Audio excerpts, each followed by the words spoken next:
Robert Pattinson is returning for another Batman. Avatar 2 is finally coming. Olivia Wilde got served. And what does Elon Musk's takeover of Twitter really mean? And it's all coming up right now on The Take.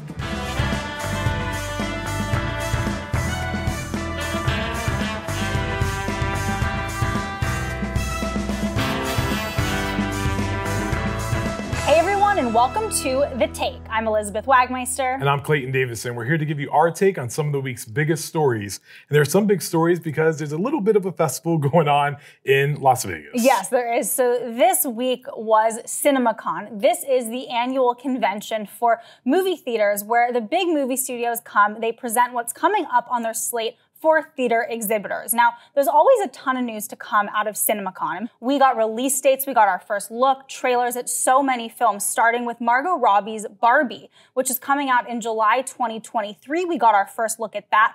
Also, Timothée Chalamet is going to be Willy Wonka in a prequel series that is simply called Wonka. I am dying to see it. Apparently, there's a top hat and a cane and a song. And Mission Impossible 7, which of course stars Tom Cruise, got its official title. It is called Dead Reckoning Part 1. That's right, there is a Part 2. In other words, Mission Impossible 8. But that is not the only tentpole franchise by any means that we got a look at CinemaCon. Break it down, Clayton. Oh my God, this is so much. But looking ahead, we have release dates for the third iteration of Venom with Tom Hardy, slated to hit the theaters in 2023. Also shifting out of this year, the next iteration of Miles Morales in the Spider-Verse will open in 2023 now with a Part 1 and then a Part 2 coming in 2024. Also got confirmation, Robert Pattinson returning as the Batman in Matt Reeves' next film. We don't know who the villain is yet, but we're sitting down and waiting patiently for that big announcement. And we also got some word about some future Oscar contenders, Amsterdam and Babylon, hitting theaters later this year from David O. Russell and Damien Chazelle. A lot of people are excited. The footage was plentiful there. One of the big things, Elizabeth, biggest things, Avatar 2. James Cameron, finally, after more than a decade in the making.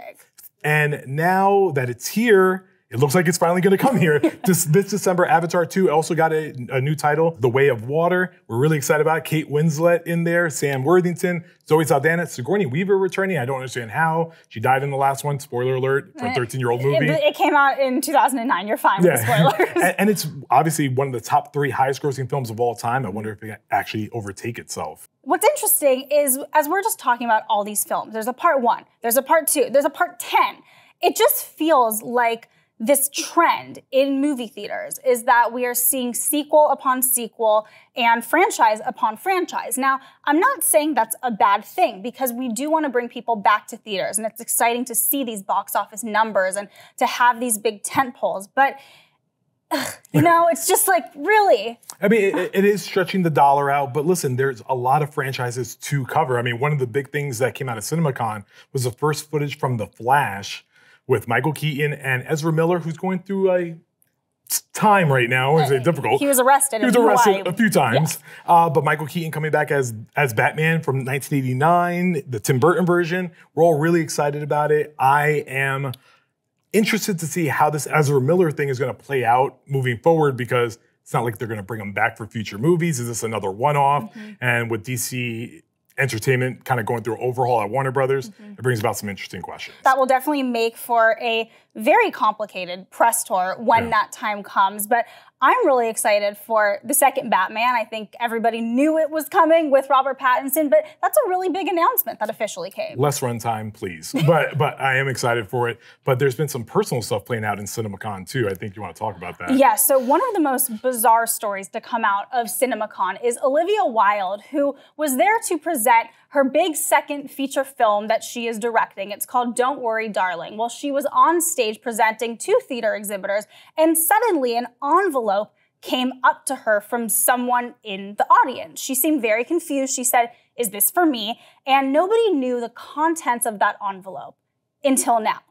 News broke that what was in that envelope was not a script, as sources initially told Variety. It was actually custody papers from her ex-fiancé, Jason Sudeikis. In other words, Olivia Wilde got served on stage in the middle of a business presentation that she was giving. Now, Jason Sudeikis, through his rep, he did release a statement. They said that he had no idea that this would happen. He thinks it's wildly inappropriate, that, you know, the papers would be served by someone who's clearly not him, that he didn't have a say in this.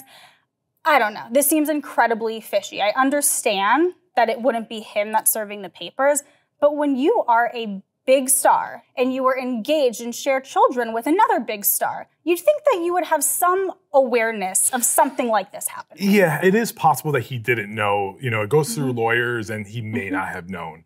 But it's still kind of an icky thing that happened, especially since it was a presentation of her film that stars two up-and-comers, Florence Pugh and Harry Styles. Never heard of him. Yep, Harry Styles, who of which she is dating right now. And Harry Styles, by the way, the first footage for Don't Worry Darling played there with a very steamy trailer. It's going to release soon, and I hear it is quite the vision to behold. The other thing that this whole CinemaCon brouhaha brought up is, what are the security protocols there, or any convention? How did someone from the audience get up on stage to give a huge star an envelope? It doesn't feel very safe. So I think there's going to be a lot of further explanation that needs to come from the convention regarding this very bizarre story. But moving on to another bizarre story, everybody is talking about it. And if you haven't heard about this yet, then, well, you're probably not on Twitter. So Elon Musk is buying Twitter for $44 billion. He is going to become the sole owner of the company, which is now public. After this goes through, which is expected sometime this year, Twitter will become a private company. Now, a lot of questions here. What does this mean for Twitter users? Will people have to start paying to use Twitter because it becomes a private company?